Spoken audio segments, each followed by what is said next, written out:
Today, I'm going to be taking you behind the scenes and giving you truths of mediumship. So, there are a lot of myths floating out around there, and I want to clear the air. So, whether you are a sensitive spiritual soul who is giving readings in their business, or if you are someone who wants to open up your mediumship and your ability to connect to spirit, this episode is going to be giving you the top myths that I've seen in my experience. And this will give you a lot of knowledge to help you as you move forward in your abilities and your business. So stay tuned.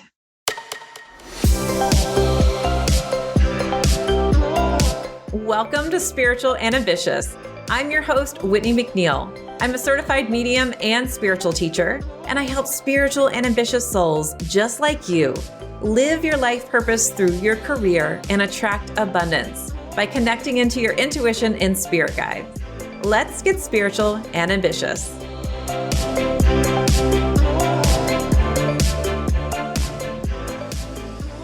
All right, today we're going to be talking about the myths of mediums, but this also relates to, let's say, if you're intuitive, which you are. If you're listening to this podcast, you know that I'm going to tell you every single person is intuitive. You just have to learn your intuitive language. But this also applies to any kind of sensitivity. I almost thought about naming this podcast Pet Peeves of Mine for the myths. But I do think that it's important to educate. So I want to talk about how we can flip the script on some of these beliefs. But I also want to give a shout out to Samantha Mary. Samantha says, just started listening and I feel so connected. Shared this podcast with a few friends just after the second one I listened to. Love how Whitney talks about spirituality and intuition, relating them to real life situations and not just in the woo-woo world or when you're deep in meditation. I feel like I'm just chatting with a friend when listening. Thank you, Samantha. I absolutely love reading these reviews. And by the way, for you right now listening, I would love for you to find me over on Instagram. You can find me at Messenger Spirit and tell me what topics you would love to hear more about. And you can also download your favorite episodes through your podcast app. And this will also tell me which episodes you are loving so I can make more of those. All right, let's get into the myths of mediums.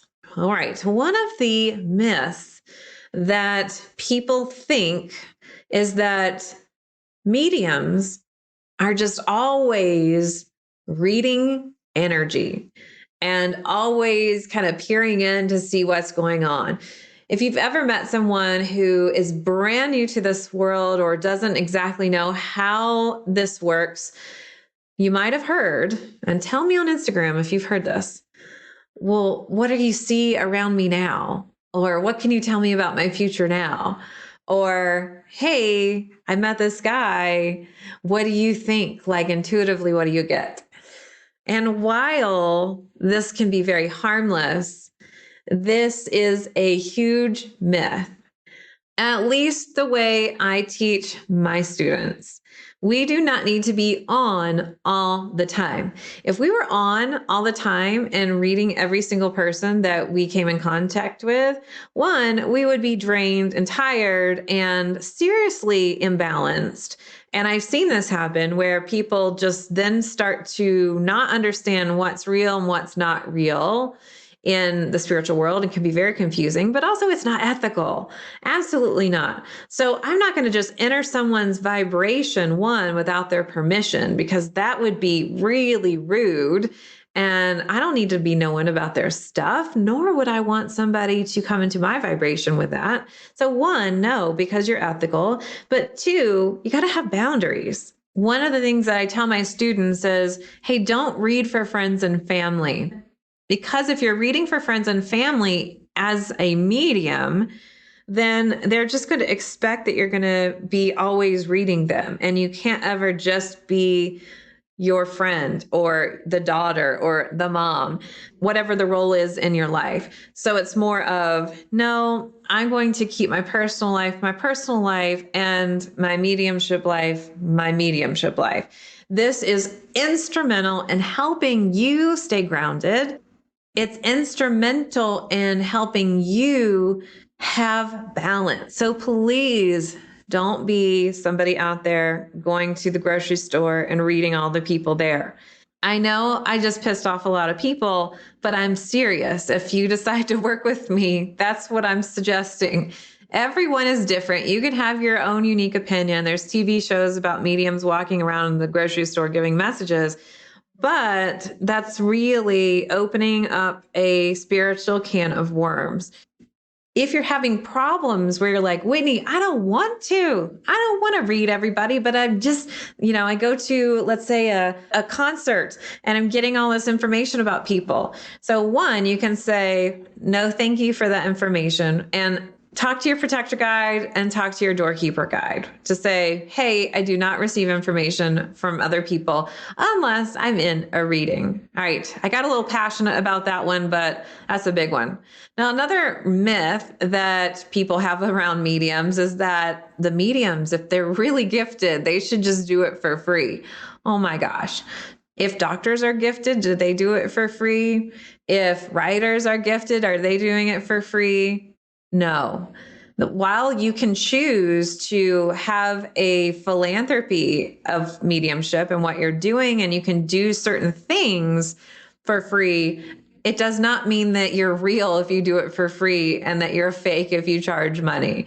I truly believe we're all here to live our life purpose abundantly. And sometimes when intuitive souls talk to me, especially in my spiritual business incubator program, they might say, oh my goodness, I don't know if I can charge for the service. It's so easy for me. And I'm like, great. That's because the world has kind of taught you that you have to work really hard for money and that work shouldn't be fun.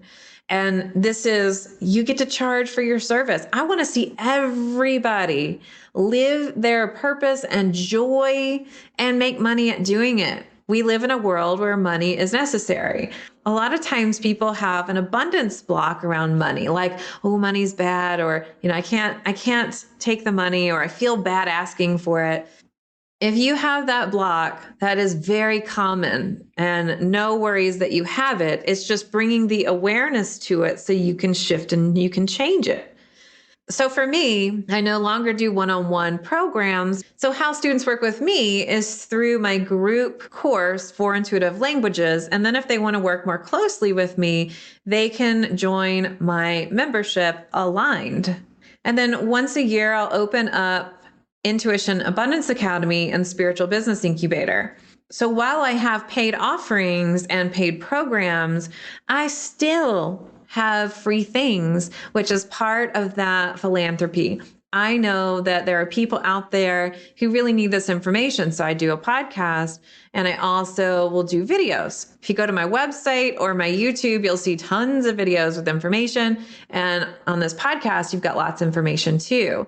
So just know that if you're out there thinking, ooh, I've got that block, Whitney, you nailed it. Know that you can do both, but there's nothing wrong for charging for what you do. And if you haven't listened to the episode of Denise Duffield Thomas, where let's make more money with ease, that's a good one for you. That's a great resource. Now, another myth of mediums is that mediums only talk to dead people and that's it. Wrong. Mediums talk to your spirit guides, and they can also have the ability of being psychic as well. So let's just break it down right here. If you are one of my students, you already know this definition, but for those of you listening who are not familiar with this, I want to be really clear.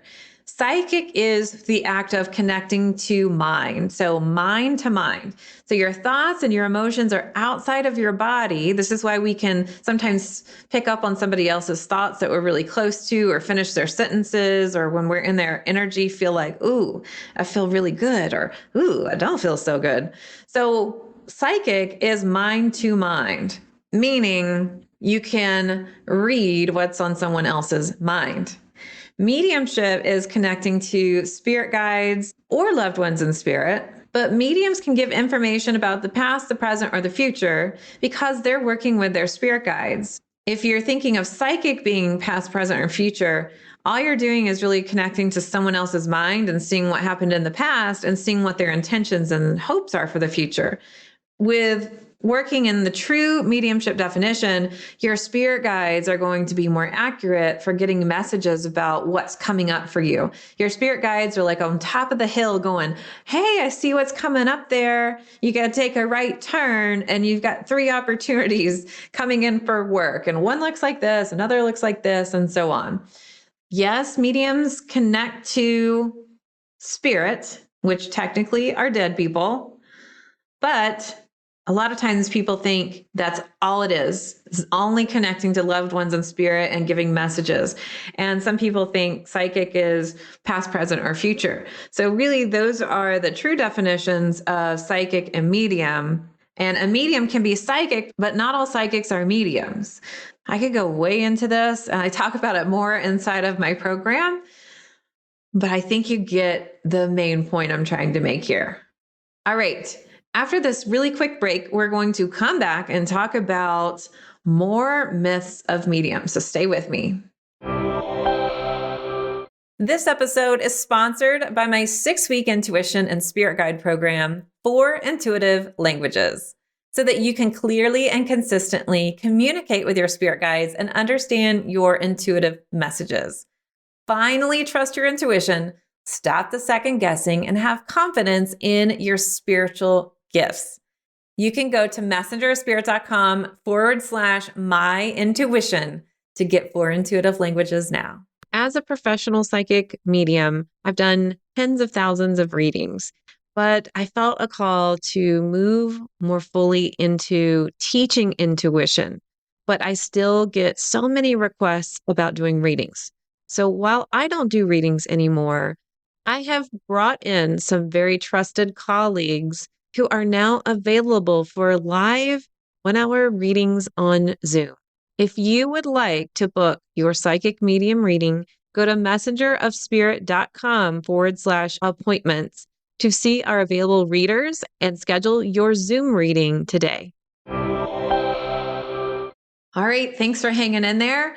Another tidbit I wanted to add about mediums. Sometimes people say, well, how do I know if a medium is connecting with my psyche or a loved one in spirit? Like, are they just kind of connecting with my mind? And we just talked about psychic and mediumship. But one of the things I want to say is mediums receive messages from spirits. And while they have the ability to connect with your aura or mind, they primarily receive information from the spirit guide. So what happens is you will get information from loved ones in spirit or spirit guides that you never even knew. I have had clients come in and I'm like, hey, you've got this person. And I'm just going to say, Suzanne. Suzanne's in spirit. She's a grandmother energy. She's just coming in. She wants to say hello to you and blah, blah, blah, blah, blah. And I'll say, this person was on your mom's side. And the client can look at me like, what are you even talking about? And then goes back. I remember this. I got a review when I used to do one-on-one readings, and the client said, oh my gosh, Whitney named 3 people that I had no idea existed. And I immediately called my parents after the reading, and they're like, oh yeah, that's grandma so-and-so. Oh yeah, that's aunt so-and-so. And she's like, I had no idea. So absolutely, she knew. I wasn't connecting to her mind because she had no awareness at all of these people that have passed. Now, another myth that people have about mediums are that they can connect with any single spirit the client wants to connect. So if you're running a spiritual medium business, please tell your clients that you're only able to get loved ones in spirit, maybe about 80% of the time, 80 to 85, just depending. And this is because not every single loved one in spirit is able to come through. And I covered this in the episode of what happens when we die. There's several reasons why loved ones can't come through. This isn't necessarily a reflection on the medium's ability. It's the spirit. Sometimes they're just not able to come through. So mediums cannot force a connection. That's the truth. And spirits choose if they're able to come through or not. Now, another myth that people will have about mediums is that if they get a reading, that they're going to draw in all these negative things, or they're going to be just really open afterwards. So let's talk about the truth to this. Well, one, if they get a reading, perhaps that medium does talk to their loved ones in spirit. So now the medium gave them more information, which brings the awareness up of the client. The awareness increases. So now when they go home, they might have more of a heightened awareness of everything around them. Like, oh, I heard a bump, or, I saw this flash of light. The truth is, spirits are around you all the time, but the client can shift their awareness and become more sensitive to spirit communication.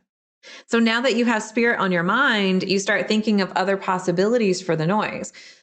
It's about shifting your awareness. Spirit's already there. You didn't open yourself up to anything else. It's more about you and your sensitivity. Another myth is that mediums should be able to answer detailed questions all the time. And really, to be honest, if you're a medium or not, this applies to anyone that's intuitive, like anybody that's talking to spirit. Sometimes we think our spirit guides are going to tell us all the answers. And then we are met with the reality that is not the case. Sometimes we're like, is my intuition broken? Are my spirit guides on vacation? WTF here? What is going on?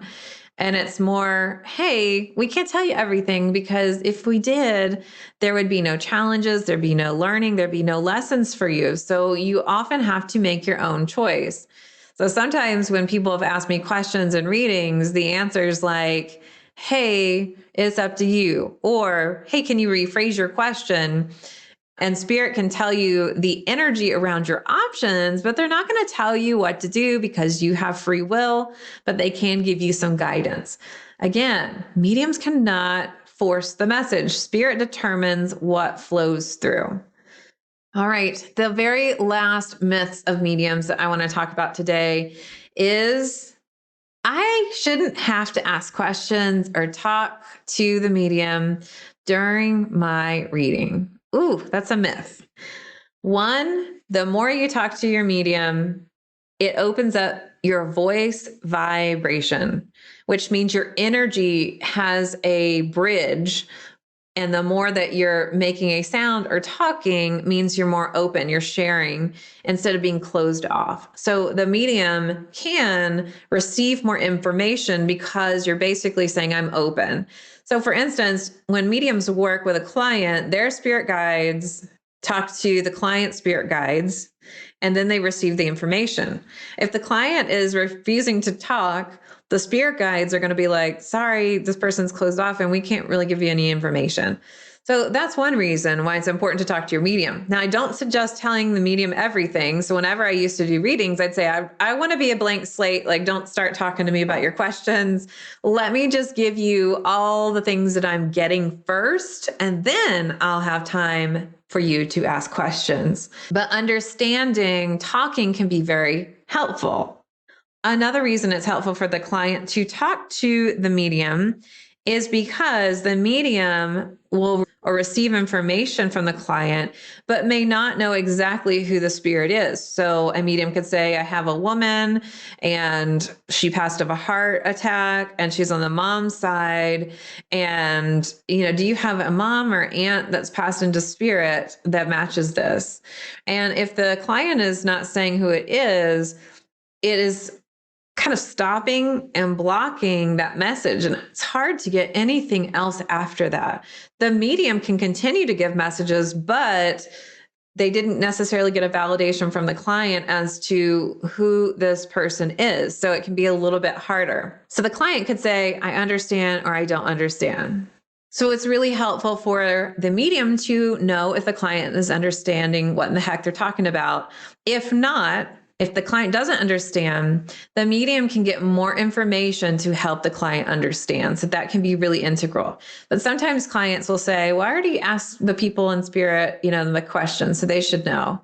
Well, one, they might not have really asked correctly, so that the spirits around them might not really know. Sometimes the client just thinks they did, but they might not really be schooled in the way of communicating with spirit. But also, it's important that the client ask the question in the reading, because the medium spirit guides are not hanging out with the client before the session. So the spirit guides actually need to hear the question so that they can go get the information. And the guides around the person is like, okay, yes, this is okay. All right. There are other myths of mediums and intuitive people, but I wanted to kind of clear the air. So, for all of you out there who are mediums, I wanted to kind of give you some tips in business. And for all of you who've never gotten a reading or who are wanting to open up your mediumship, I wanted to give you the truths out there and not leave you wondering. If you've not taken my free spirit guide masterclass, I highly recommend it. This will help you start to communicate with your spirit guides, and I link to it in the show notes. Now, if you want to learn how to open up your intuitive ability and clearly receive messages from spirit, that is the first step to mediumship, learning how spirit communicates with you. So inside my 4 Intuitive Languages program, I take you from ground zero to learning how to communicate with your guides. And we have a one-on-one mediumship there. I'll link to that in the show notes. And there's a mediumship workshop that I'll link to as well. Giving you a lot of resources. And I will see you inside of the next episode. But for now, here's to staying spiritual and ambitious. Thanks so much for listening to this episode. And if you loved it, would you please share it with a friend? I would also love your review. And a reminder to subscribe so you never miss an episode. You can find me at messengerofspirit.com, and you can take the 4 Intuitive Languages quiz and find show notes there too.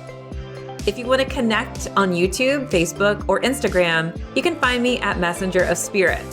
If you want to continue the conversation, join my free Facebook group at messengerofspirit.com/group. I'll meet you right here next week. Here's to staying spiritual and ambitious.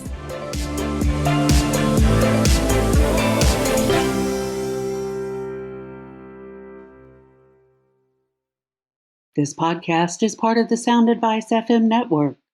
Sound Advice FM. Women's voices amplified.